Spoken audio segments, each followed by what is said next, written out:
Hey man, how's things going? It's good. Good to see you, man. Yeah, so you just got back with a training run with your wife? Yeah, those are our dates now. Is we go on run dates. Hey, that's important, man. Those who Because play together stay together, right? yeah, because like you have such limited time, so you're like, well, how do we exercise and spend time with each other when you get like these like little tiny miniature windows of like not having kids around, And you're like, well, Yeah. Yeah, I think that's important. so Smart. So man, yeah, so this is what we're doing. We're just trying to get some interviews out there for everyone to stay motivated and gain some knowledge. And wow, who better than the American record holder, right? well, thank you, Rob. Appreciate that. Yeah. Hey, so we go back a while.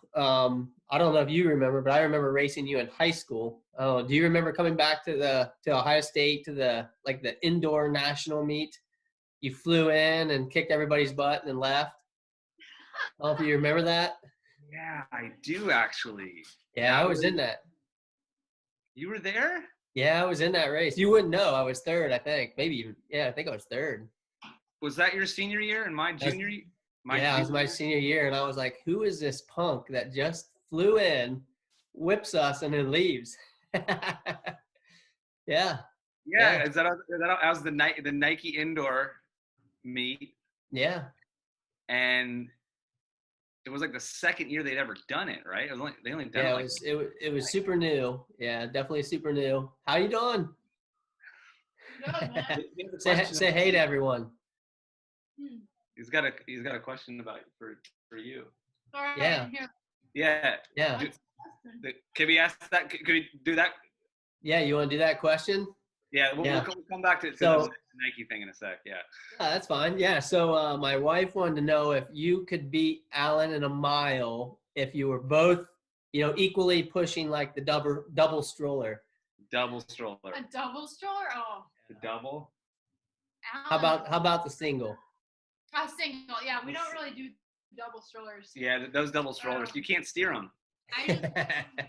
That's true. I think I could out stroller. I think you'd beat me in stroller running.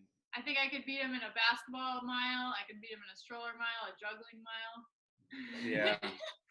She's really good at the stroller. Like a her trail stride. mile too. Definitely a trail mile. Like if we went on some technical trail. But if you went on the track. Yeah, because I can't, like, I need my arms. I have to swing my arms.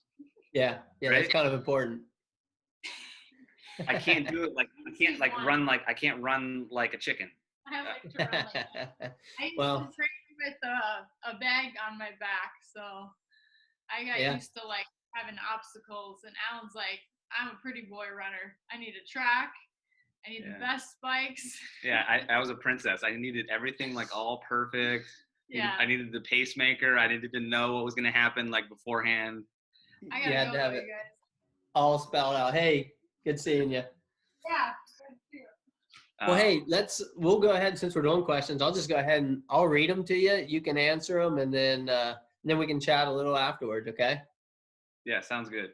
Cool. So I'm going to go to the first one. Maley asks, "What do you do to keep training fun and interesting?" I like to vary the workouts. I think the variety of workouts is, I felt like that just kept it interesting. Because another popular question is what's your favorite workout? And I feel like I just like them all. I like doing the different things in training. So I guess you could say I enjoyed the process of training, right? Yeah. So I think that's the key, is like enjoying all of the different aspects of it, because sometimes doing those really fast workouts where they're short 200s, even 150s or 100s, those are fun because they're just super fast. But there's also something kind of really enjoyable about going for a long sort of smooth run that lasts a long time, anywhere from an hour to hour 30 minutes, depending on your fitness level. But there was something about that too that I enjoyed, and then there was everything in between.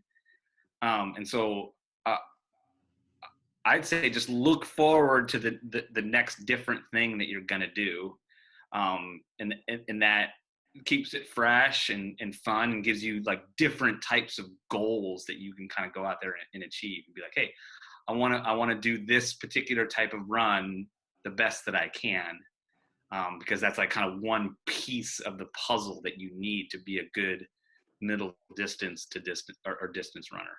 Absolutely. Well, that's a great answer. So then just variation, just keeping it real, just changing it up. All right, cool. I think that's going to help a lot of people. All right, second question. John asks, when you set the high school mile record, your splits were 58, 60, 60, 55. After the first lap, you were in dead last, yet your splits reflect a well-disciplined pacing strategy by capturing fourth place and the record. Your pacing strategy was even better when you set the American record back in the mile back in 07. Your splits were 56, 57, 57, 57. Do you consider disciplined rate pacing the most difficult skill to master? And do you consider running even splits the key to running, to maximizing running potential?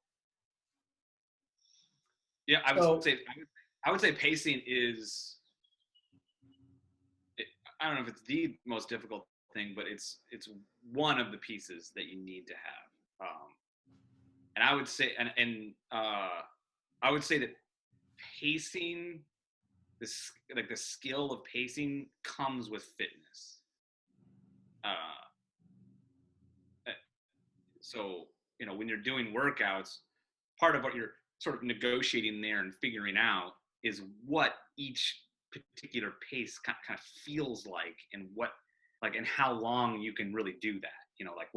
What's a realistic expectation of running 28 seconds for a 200, or 56 seconds for a 400. And I would say you could make an argument that it sort of takes a whole career to kind of figure out what your ultimate speed is, Yeah. And I think by the time I got to 2007, I that particular day, I was like in the zone, so to speak, and I had that pacing down so that I was able to kind of go to the well right at that line, right where you're right at that line where you know that you can get everything out of 4 laps and and your gas tank is empty right before the finish line, and you could see that in my splits in that race. And if you go to the high school race, I had a little bit left. I almost had too much left, because I didn't have that much experience at running 57 seconds for a mile. And so, I had more left than I thought I would, because my expectation was just let's just try to break 4. And so I followed this race plan of being conservative, and then I let loose with 400 to go, but I had just so much left that there was a 55 in there. So, yeah, that makes sense. Crowd, so, can you hear me? Yeah. So in the mile, the high school one, it was more or less you were just kind of hanging on, and then realized at the end, like, holy cow, I can keep charging home. Yeah, that one felt a little different.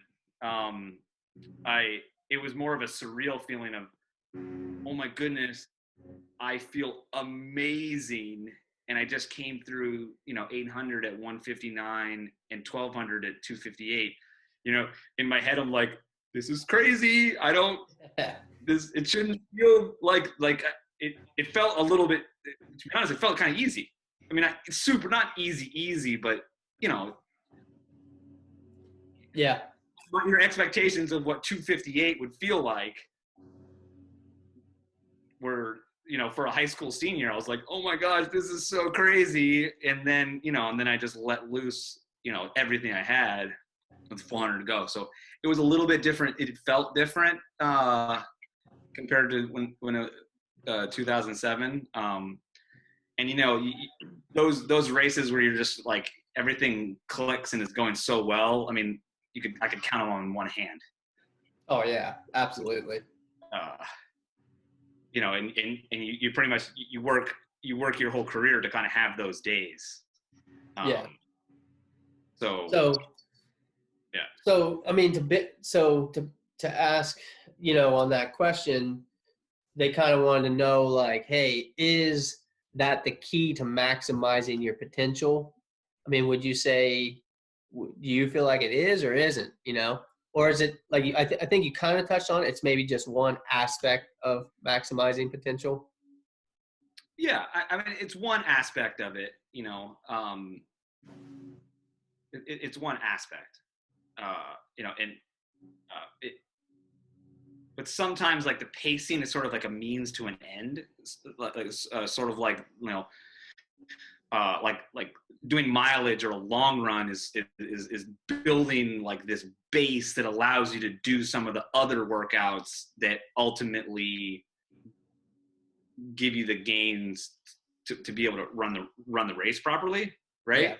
Yeah. So it's one part of it, right? And because I always felt that sometimes you just got to let the big dog eat and just go. It's like just don't think about the pace, and just there's a mental part where just don't think, go.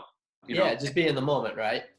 Exactly. So I don't want to say that pacing isn't like important, but I'm gonna steal a line from Jack Daniels, who says you want to run the first 2/3 of the race with your head, and in the last third of the race with your heart.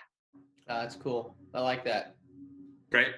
Yeah. So yeah, pacing's important, but then after a while, you're just kind of going hard, and then the pacing has to kind of be like just like locked in, like practicing. You're like, yeah, I mean, shooting technique is important, but then like when you're in the NBA Finals and LeBron gets the ball and he shoots it, he's not thinking about anything. It's all just go, right? And so, yeah, I think that answers. Yeah, I think that's a great answer. I mean, yeah, basically you practice it so much that in the moment it's just innate. It's just a part of who you are, and you're able to do it without really thinking about it, right? Exactly. So you brought up something that made me really excited. Your 07 record in the mile. You and I rode to that together, and I tell my athletes all the time, this is my biggest regret. The only regret I have is that I was asked by you, your coach, my agent, and whoever else to run that mile. And I said no, because honestly, and I'm being honest here, I was afraid of getting embarrassed because I knew how fast you were going to go. And I didn't feel like I was fit enough to go that fast. And to this day, that's my biggest regret. And I use that as an example with my athletes. I say, hey, just toe the line, because you don't know. You just don't know what could happen. And I'm not going to say, I'm not going to pretend I would have been setting the American record or even right with you, but I think I probably would have run a pretty good time, and I would have been a part of history. You know what I mean? And so that's one of my big regrets. But on that, and that's, that you brought up that emotion for me, which was fun. But the question I actually want you to address is, on that ride there, I was nervous and I wasn't racing, right? How can you explain to people how, in a moment that's so big, world champs and US champs and all that kinds of stuff, how do you keep your nerves in check? You know what I mean? What's your technique? Do you have a specific technique? Everyone's going to be a little different, but what is your technique to kind of control those nerves? Yeah, that's a great question. I made this connection that, the nerves of racing brought something more out of me, right? Yeah. So, practice was practice, and then the race was the race. And so I always felt that the race could get just a little bit more out of me than another situation that wasn't racing. Yeah. And so you have to buy in. You have to buy into that.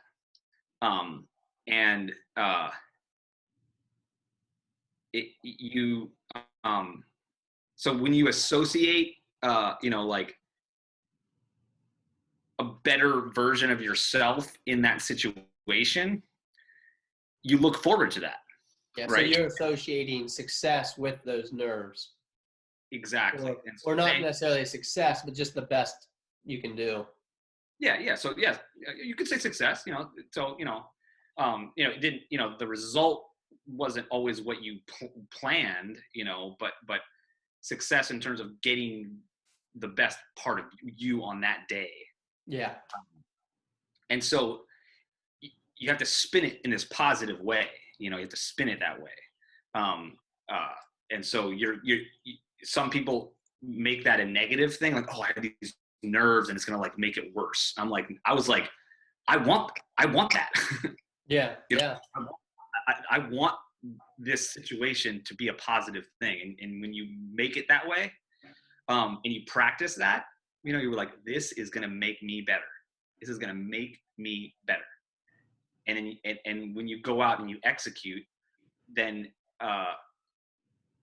you start making those connections, right? And so then you're like, okay, and so then the next time, it's almost like the nerves are sort of there, but it's not like, it's like your anxiety's down, it's and it's not this like debilitating thing,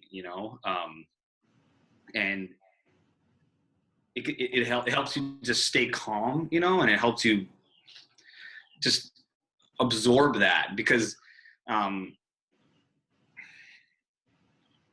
looking back, you realize that every single person there is nervous. Is nervous. Yeah. So the best the best elite athletes are the ones that have that going on, but they still they make it's like they make the choice in their head that this is happening, but I'm gonna go do this anyway.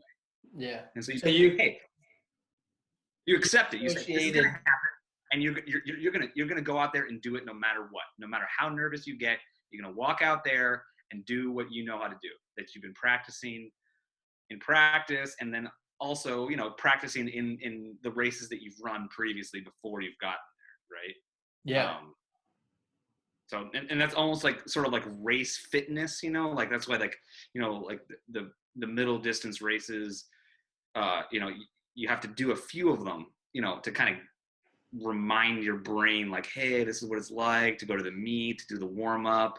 It's a little bit different than practice. You gotta, where's the bathroom? Like you gotta, it's like, it's a different, there's a, like what food do I eat? All these little tiny things that you gotta like juggle a little bit. And when you practice that, then you're able to kind of like execute when even though those nerves are happening. So you're learning to associate the nerves with a positive result instead of a negative result, whereas most people, they take those nerves and associate that with something negative, and hey, I'm going to fail, and that's what makes the nerves even worse. And case in point, that's what I did that day. I had my spikes with me. I could have chose to jump in, but my nerves got the best of me. And I'll say for the most part, I was able to control my nerves, but on that particular day, it was like, nah, no, not going to happen. I there was a part of me that did just want to watch, because I was about to watch something spectacular. But man, looking back, would have been 10 times better to be a part of that. So learning to associate those nerves as a positive instead of a negative, and then as the more you do it, the more you're gonna feel that as a positive over time. So that's an awesome answer. I like that, man. Man, this is a great question. It's very simple. Luke asks, how do you keep your head in the game when things get tough? I mean, right now we're in a really tough situation. You know, the coronavirus is going on, and you know, a lot of people, their heads are just, they've kind of exploded, and they honestly, they're out of the game right now. So how do you keep your head in that game? Again, practice. You know, the old saying, like, when the going gets tough, the tough get going. Yeah. I mean, it's a cliche because it's a lot of it's true.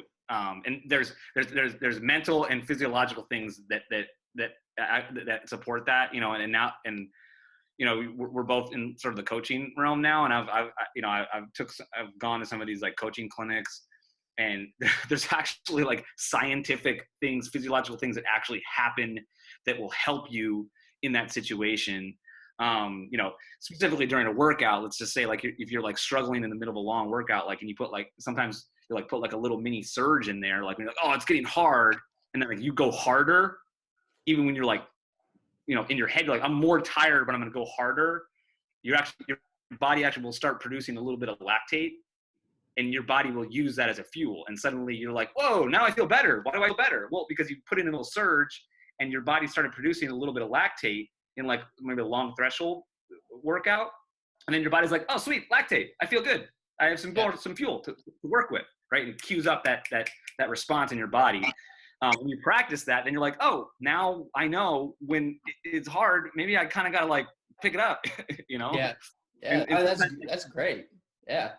Yeah. And something, and you get tired, like your cadence gets a little slower, but then when you pick it up and you increase your cadence, then you're running more efficiently, and your body's, you got a little lactate to use as fuel. And then you're like, oh, I feel a little better now. Oh, that's cool. Right. And so you just got to have that mentality, you know, that's a sort of in the middle of a workout type toughness. But when it comes to like, go ahead. Sorry.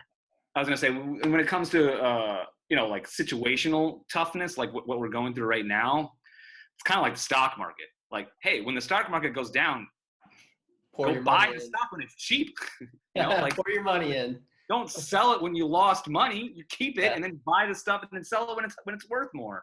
Yeah. You know, because everybody else is sitting there like, oh, woe is me. Oh, we don't have track season. Boo, boo, boo, boo, boo. You know, like, hey, no, this is the time where you're like, sweet, now I got like extra time to build a base for cross country. Like, this is it. Like, get out the door and capitalize on this situation, you know? Like, that's exactly what I've been telling my athletes is, hey, how many people aren't training right now? How many people are sitting at home, like you just said, boo-hooing, when they could be putting time in the bank right now? I mean, they got all kinds of free time. Take advantage of it, you know? Exactly. Julie and I were talking this morning on our, like, right before we started this workout, we're like, how are people talking about how it's good that they're like gaining weight during the coronavirus? I'm like, what? You've been complaining about not having enough time to exercise. Now you have nothing but time. Go outside. Like, everybody should be doing like massive workouts because you've got nothing to do all day. You know, you could be having a Zoom conference from here up and, you know, be on the treadmill on the from there down, you know. But hey, that's a great answer, man. That's awesome. Well said. I'm gonna keep this moving. Leah asks, I'm really in the middle of hitting a mental, and this is kind of what we're talking about, a mental wall in my training. It's been happening a lot lately. My mental strength is not the strongest anymore. She's saying a lot of this is due to consistent injuries. Do you have any tips to get through these mental tough times? And again, I think this is a little different because it revolves around injury. She's saying, you know, specifically, here's my injuries, you know, some knees, hips, whatever. But, you know, what are maybe some tips for someone like that who is struggling with injury to kind of just stay motivated? Because I know I was injured a lot in my career, and, you know, I don't know for sure if you were, but I'm going to guess you've had plenty of injuries. So how do we stay motivated through that? I would say, number one, you're not alone. I'm going to say that every single elite athlete has gone through it, you know, to one degree or another. So yeah, I totally understand that that's a tough thing, and you're right. It's a little different that, the mental toughness that dealing with injuries it's kind of a different side of that mental part, but I would say become a student of the sport and of your body and physiology, and just start learning like what's going on, because that can help. Yeah. It's real tough to be kind of real specific with that question, because she asks, like, what should you do strength training wise? That's a long Yeah. a long thing. That's a tough question. Yeah. So that's why I say sort of be a student and learn, and I would say get help, seeing a good physical therapist, or a strength and conditioning coach, or your track coach. You and the coach need to like sit down and be like, hey, well, why did I get injured? What is what limiting factor made me this way? Is it a strength thing? Is it a recovery thing? A lot of injuries are overuse injuries, because usually not because you're overtraining, but usually because you're under recovering, right? And so like, if you do this workout and then you go and you try to do, the next one before you're ready to go after the first one, that's when the injuries happen. And obviously the coach, you got to talk to your coach about like, progressing the workout so that you're not like doing too much and then it takes like forever to recover from a workout that you weren't really ready to do the first time. So like just learning that process of, doing a workout that stresses your body, but then coming down and recovering from it before you come up to do that, to do the next workout, and then like, what do you do in between? That's the art of running, and the athlete is the athlete and the coach is the coach. Is trying to figure out what's going on. What's going on, and everybody's kind of starting from different levels, and so it's like this. It's different for each person, so that's why I say you got to become a student of yourself, and then a student of student of the sport, and student of human physiology, really, and I think, Rob, you would probably agree that over the years you probably learned so much about like the human body, just like studying your own experiment in running, because you get an injury and you go and you learn about, what does a calf look like on the inside, like what's going on inside this calf that I just hurt, or your Achilles, or your hamstring, or whatever injury you got. You probably went back and be like, this is a bummer. I need to go figure out how to not have this happen again. And now you just go on Google and you can type it all. It's a little different now. I mean, sometimes there's great knowledge out there, and sometimes there's almost too much knowledge. But like you're saying, I think a good PT or strength coach or whatever. A lot of those PTs and strength coaches, they are what they are because they most likely were an athlete who got injured, and that's what sparked their interest, and it's probably how they became what they're doing for a living now. So, and you find that a lot with athletes. So I think that's a great answer to that question. Hey, Rob, I'm Yeah, you're freezing on me, man. You there? You back? Yeah, I'm back. I lost you right about when you started talking about the PTs. It's all right. I just said, it's crazy because you see a lot of people who become PTs or they become strength coaches, and the one thing that their common background is they were probably an athlete who got injured a lot, and that's what sparked their interest in that, because someone probably helped them along the way, and then they in return said, hey, I want to do this. I want to help people who are in my situation and struggling. So that's kind of cool. And like you said with her, it's probably really important to make sure she dissects the cycle. Hey, what is actually happening here? Am I only getting hurt after I do some heavy squats on my own, like that my coach doesn't even know about, or is it something else? And you're trying to narrow it down and figure it out from there. So, man, that's a lot of great advice. It's a lot to take in. I think a lot of people could probably reread or not reread, but rewatch this interview, and you're going to hear new advice every time you watch it, because you said so much in this interview. You hit on so many different things that I don't think it's all going to be taken in on one time. So you're going to have to watch this multiple times, and each time you're probably going to pick out something new. But I really appreciate the fact that you joined us today. I miss it, man. It seems like it's been so long since we were out there racing each other. Usually you were whooping my butt, but hey, I gave it my best. And I will say this, and I've told you this in person before, but I think that, and a lot of these high schoolers out here might not even, they're young, so they may not know it, but until they start doing some research and some history. But, I told you this, I think you are the reason in the resurgence in this country of, American miling, and why so many people are running so hard and so fast. I think you kind of broke through that.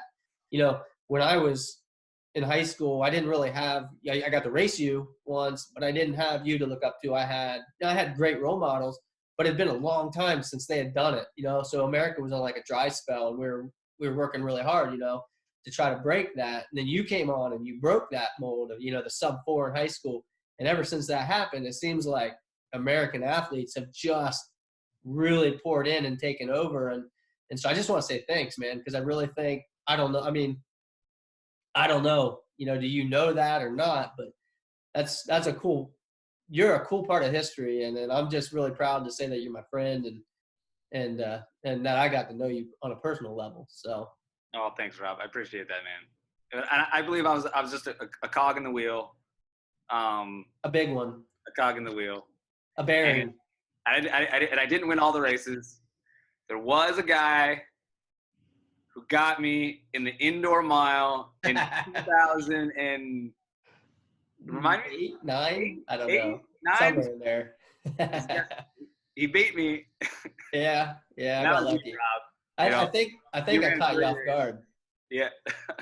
No, I just that was it. I mean, you just flat out beat me. And you just ran a great race, and I had nothing left at the end. I gave it everything I had, and you just were better, and so. Well, yeah. I appreciate you saying that. I was better maybe that 4 minutes of the day. Hey, man, well, I won't take up any more of your time. I really appreciate it. I think people are going to love this interview. So, hey, good luck with everything. Good luck with your coaching and all that. And maybe we'll do something like this again in the future, man. It's been a lot of fun. Yeah, I'd love to. And yeah, you take care of those babies. Okay. Oh yeah, you too, man. All right, buddy. All right. Okay. I'll talk to you later, man. See you later.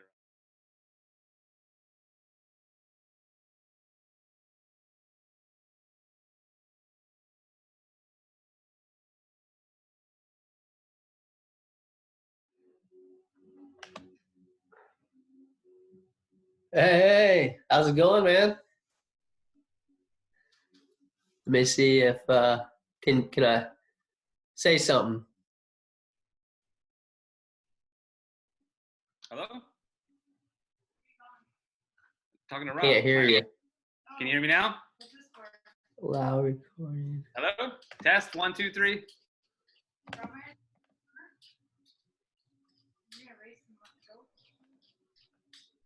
Hello? No, it's a different one. Different thing. Rob, can you hear me? I think you're muted somehow. Can you hear me? I can't hear you.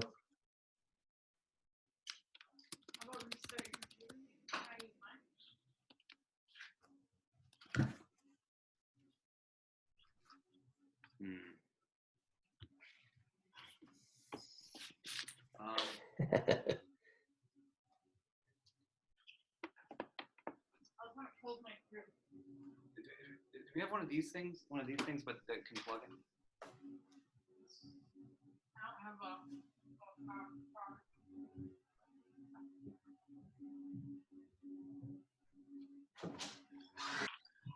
So he can hear me, but I can't hear him. Oh, if that's on his end. Yeah, make sure his audio is on. He just went away to look get something. Or... Is your volume turned up? Oh, hang on. Maybe it's my. Oh my gosh, I'm gonna be so. Hang on, it's mine. Now try.